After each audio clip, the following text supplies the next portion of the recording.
मनुष्यों के विकास और मुक्ति के लिए इतना शक्तिशाली सिस्टम स्थापित होने के बावजूद क्या काशी में रस्मों को करना ज़रूरी है?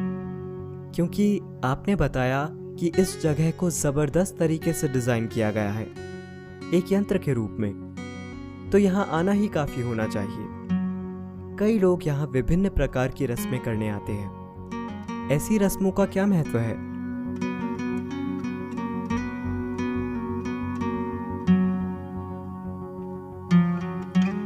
काशी रस्मों से भरी हुई है। यह अनुष्ठानों का केंद्र रहा है। भीतरी प्रक्रिया करने से ज्यादा भरोसेमंद कुछ नहीं होता। वो सबसे अच्छा तरीका है। तो एक प्रक्रिया में दीक्षा मिलने के बाद आपको उसी पर निर्भर रहना चाहिए। ये चीजें इसलिए बनाई गई क्योंकि ये जनता के लिए हैं। उन्हें खुद के साथ कुछ भी करना नहीं आता, पर वो इतना जानते हैं कि कुछ करना जरूरी है। तो इसीलिए एक ऐसा यंत्र और यंत्र के साथ जुड़ी जटिल रस्में करना बहुत उपयोगी है, क्योंकि इससे कई लोगों की एक साथ मदद होती है।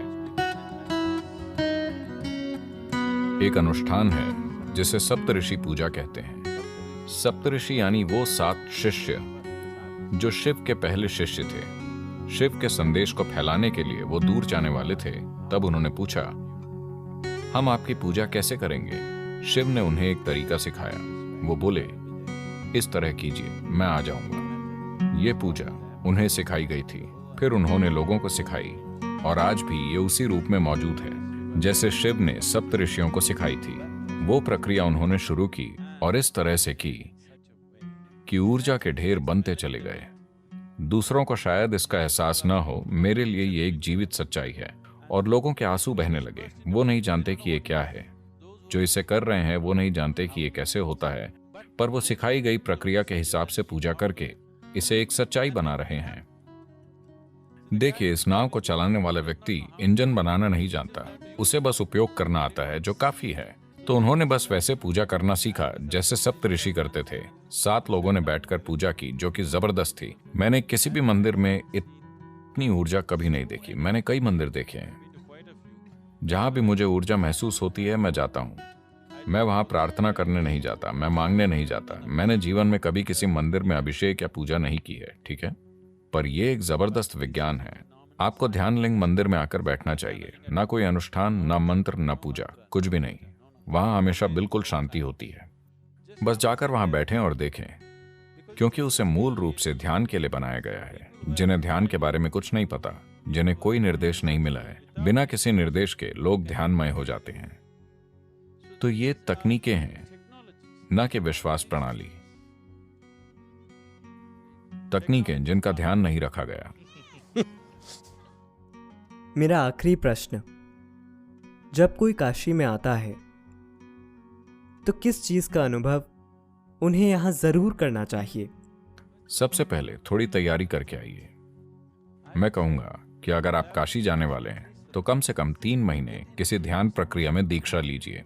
कुछ समय ध्यान कीजिए, थोड़े ज्यादा संवेदनशील और शांत बनिए। अपनी सारी मान्यताएं घर पर छोड़कर आइए। अपनी सारी मान्यताएं घर पर छोड़कर आइए। धन्यवाद, धन्यवाद सद्गुरु।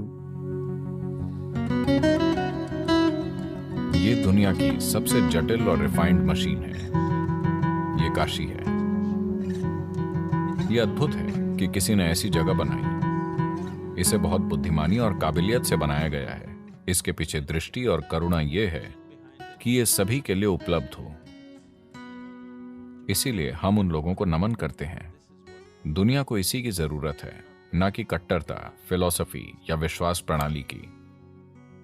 इंद्रियों से परे जाकर उस चीज का अनुभव करने की क्षमता, जिसे फिलहाल परे की चीज माना जा रहा है। यही अकेला तरीका है जिससे मनुष्य जानेगा और जिससे मानव चेतना का विस्तार होगा। मानव समाज में हुए छोटे छोटे टुकड़ों से परे इंसान के विकसित होने का यही एक तरीका है। पर उन यंत्रों को व्यवस्थित रूप से नष्ट किया जा रहा है। इन चीजों को वापस लाना महत्वपूर्ण है। अतीत से हम बच निकले, पर क्या हम भविष्य से बच पाएंगे? ये मानवता का दुर्भाग्यपूर्ण इतिहास है कि धरती की सबसे महान चीजें नहीं बचती, सबसे भद्दी चीजें बची रहती हैं। जब तक कि समाज और लोग उसकी देखभाल और पोषण न करें। यह बहुत महत्वपूर्ण है। यदि आप एक सुसंस्कृत समाज चाहते हैं कल हमारे बच्चों और उनके बच्चों के जीने के लिए, यदि हम समाज में अच्छी संस्कृति चाहते हैं तो यह बहुत जरूरी है कि हम आसपास मौजूद संस्कृति का पोषण करें, वरना भद्दी चीजें वैसे भी हावी हो जाएंगी। भद्दी चीजें आसानी से प्रकट हो जाती हैं। संस्कृति को प्रकट करना बहुत मुश्किल है क्योंकि यह हजारों सालों में विकसित होती है। तो यह हमारी पीढ़ी की जिम्मेदारी है कि हम जीवन के सूक्ष्म पहलुओं को सामने लाएं और किसी तरह उन्हें जीवित रखें जितना हमसे हो पाए। हम एक और काशी नहीं बना सकते,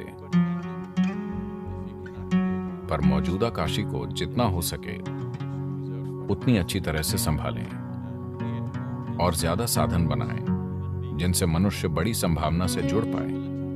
हमें पढ़ने के लिए और किताबों की जरूरत नहीं है, हमें और अधिक व्यावहारिक साधन और तरीके चाहिए जिनसे इंसान खुद के बारे में अपनी समझ का विस्तार कर सके।